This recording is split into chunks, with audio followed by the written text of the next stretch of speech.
North Wilkesboro Airport, and helicopter to the racetrack, and should be here in time to climb into the number 5 for the All-Star race tonight. That's not going to be good for these boys. Handful of confidence, smile on his face, rolling in here. Kevin Harvick's, well, I mean, hold on a minute. Hopefully I better not go car all screwed up.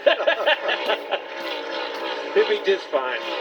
Yeah, the one thing I'm watching as I watch Ty Gibbs just continue to make fast lap after fast lap is he just comes out the corner a little bit lower, as we see Josh Berry and John Hunter Nemechek battling right here for 8th and 9th. Berry caught him pretty easily, but oh, that's that bump off of Ford. Yeah, you see the back of that bump is at this. See that left front right there. Oh my goodness.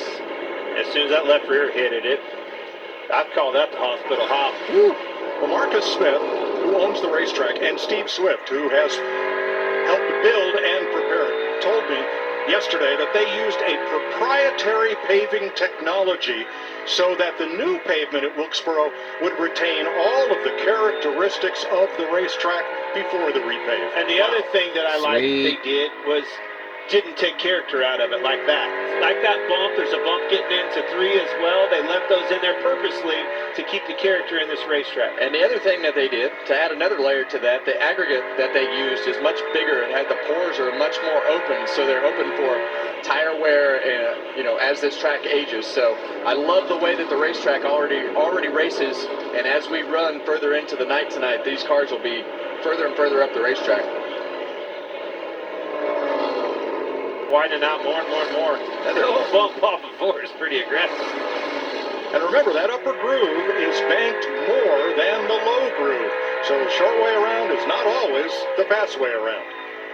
Watch his steering, and you'll probably see it right in the center of the corner. Well, this car is pretty neutral. You can tell by the way he's driving, but when we watched Hocevar, obviously Gibbs with a Monster Energy in-car here, but watch his hands as he goes in here. Kevin, you were sawing on the wheel a lot. I've seen that out of you for 20 years. And he gets in the corner. You can see that it rolls pretty well, but that wheel lock in the middle. Saw it with Hocevar in his in-car. When that thing goes wheel lock, it tells you it's tight. The tires are no longer reacting to the turn, the input he's putting in. Yeah, and you can see right here, this is the way that you drive this next-gen car. So you turn it in a corner, and then he'll unwind it real quick to load the right rear tire and go to the throttle at the same time to try to get as much drive up off the corner. But you want to be able to turn the wheel on entry, turn it to the center of the corner, and then unwind it at the same time you put the throttle down to load that rear up. That car is reacting to his input well, hence him being way up front.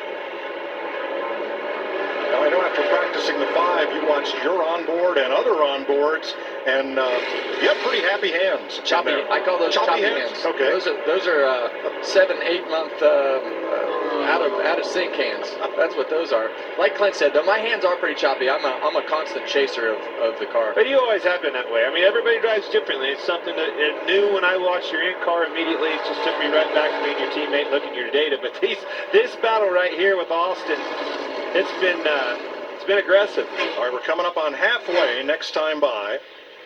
50 laps and the caution waves. On the All-Star Open, Ty Gibbs, Bubba Wallace, Austin Cindric, Alex Bowman, Chase Briscoe, the top 5. We'll line them up and get ready for pit stops after a fun 50 laps.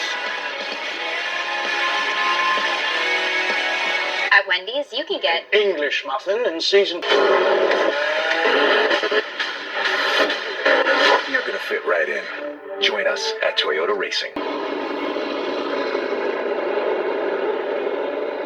Bowman to the inside, door to door for the lead.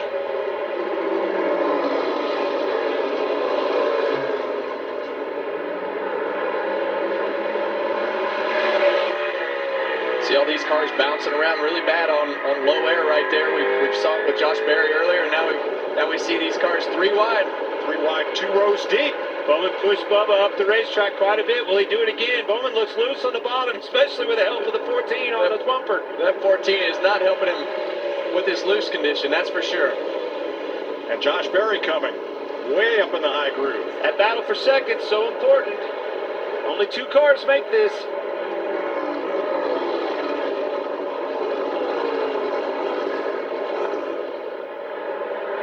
He's not going to give that spot up easy. Well, I think as this goes, that top lane is probably going to prevail. Have to lean on him, get aggressive. Yes. What you told me last week, get dirty. Going to have to get aggressive to finish the pass. See, Josh Berry, he just keeps going where they're not. He just keeps going up the racetrack, making a bigger diamond. Pays off for him down the straightaway. He needs to close on Wallace so Bowman can't come up into that top three.